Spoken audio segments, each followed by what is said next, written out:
you talk about this, like, yeah, this podcast should be called irony.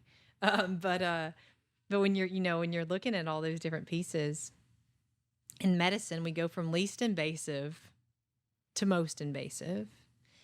And what we do right now is we think, oh yeah, take SSRI, take SNRI, right? Take something, down those levels. And those medications are changing the entire landscape of your brain. And it's something to where you have to be on it for 6 weeks at a time, right? And then when you start getting off of it, right, then you have brain zaps, you got all these side effects.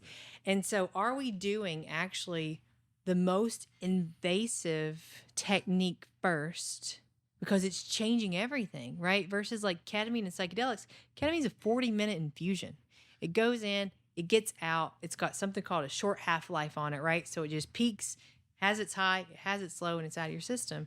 And it's kind of the same way for psychedelics. Even the macro dosing, the bigger doses of the psychedelics, it gets in and it gets out, and it's an intervention. Mm-hmm.